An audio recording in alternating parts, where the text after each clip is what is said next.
As Democrats consider future leaders of the party, former President Obama shared this message for Team Blue while speaking to Pod Save America this weekend. I think we do get into trouble. Look, I used to get into trouble whenever, as you know, you guys know well, whenever I got a little too professorial and started when I was behind a podium as opposed to when I was in a crowd. There were times where I'd get, sound like I was giving a bunch of policy gobbledygook, and that's not how people think about these issues. They think about them in terms of the life I'm leading day to day. How does politics how is it even relevant to the things that I care most deeply about?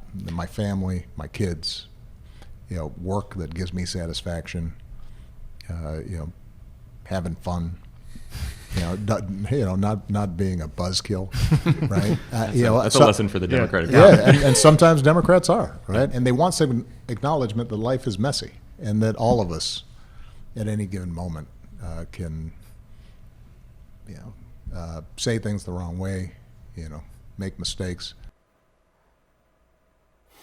And this is a point that Obama has actually raised on numerous occasions. I've heard him give speeches before where he, what we're talking about here is the kind of woke, cancel culture-y, free speech stuff. He's chided student activists for shouting down speakers and for getting offended by things people might say that maybe they're problematic or offensive. He more later in that clip, he talks about how his own mother will say things sometimes that are like, are problematic, but how insane it would be to say that there's something wrong with her or crazy or deeply offensive about her. Like, older people just have a different way of talking. Everyone had a different way of talking until 5 minutes ago when a small number of progressive activists decided that these are the new language rules, and if you say any of these things, you should be fired or expelled or basically everything short of arrested. And Obama makes this point over and over again, and it's a point I think the Democratic Party, or not even so much the party, but the people who speak on its behalf in terms of elite educational circles on Twitter,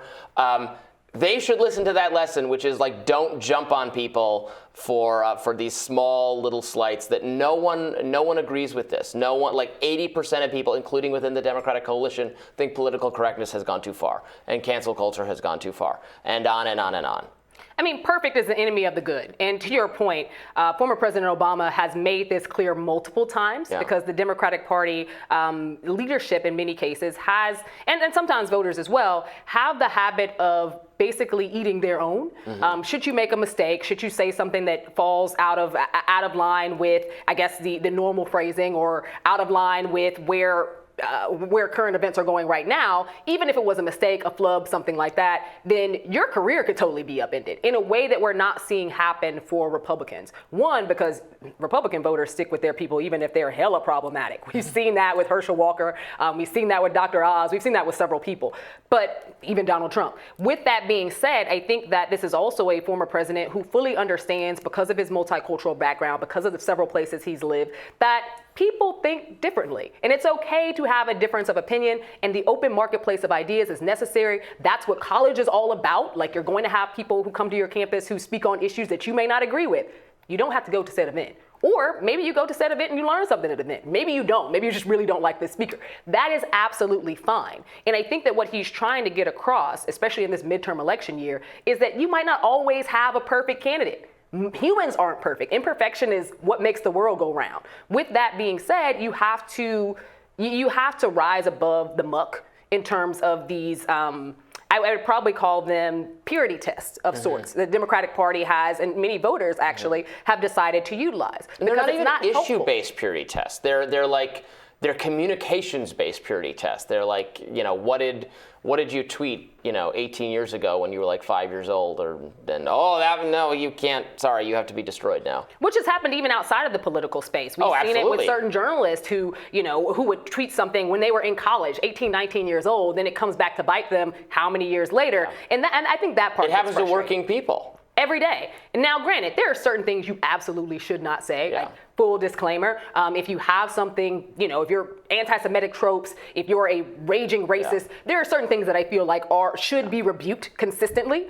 But we're seeing people get caught up on small idiosyncrasies, and it's just not that serious. Yeah, absolutely. And also, I always bring this up because progressives tend to think, and I often agree with them, in like rehabilitation, and I mean, they believe in letting people out of prison and that they should be able to vote and participate in society, right? Many progressives support bills that you can't even ask someone if they're like in a job application whether they've been in prison, that kind of thing. So I think it's weird to have that kind of standard for people who've actually committed crimes and gone to prison, but be like, no, you should be unemployable if you ever tweeted something problematic in your life. You should not be able to work. How does that make any sense? Why is the crime for having said something sexist or racist is from the progressive standpoint would be worse than the punishment for like committing assault or something? We have to be real in our country that racism and sexism has existed throughout our country's history and several other countries as well. And there should be a penalty for that. Should you not be able to work your entire life? Probably not. But I do believe that depending on what you're doing, if you are a professor of a large or even a small institution, coming out and saying racist or anti-Semitic things are probably not the move.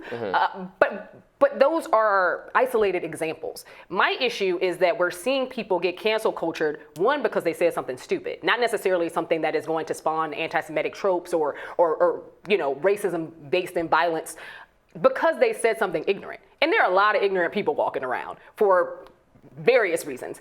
And those people should be educated. I think you should course correct them, but not necessarily in their careers. Right. If you're going to end the careers of everyone who's ignorant, like no one would work. We're all ignorant in some ways. And also people are not expected to be so up to date. I mean, what counts as, not so much, I don't think what counts as anti-Semitic has changed very much, but what counts as, for instance, I get a lot of criticism from activists on behalf of the transgender community. These are ideas that are still in flux, that have not been accepted by necessarily everyone, with what gender means and what sex means and all those. Like, these are being hotly debated, and some in the very wokest progressive circles are asserting that no, if anyone who falls short of this line is ignorant and evil and bad.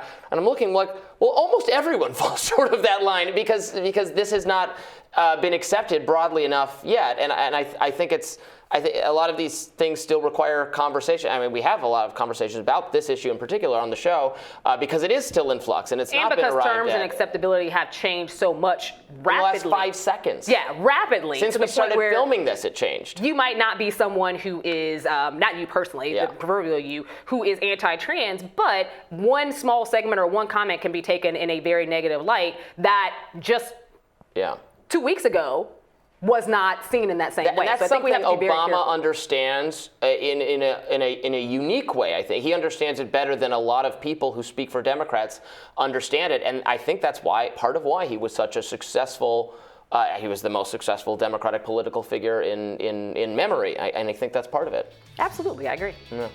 All right, we'll have more Rising right after this. Stay with us.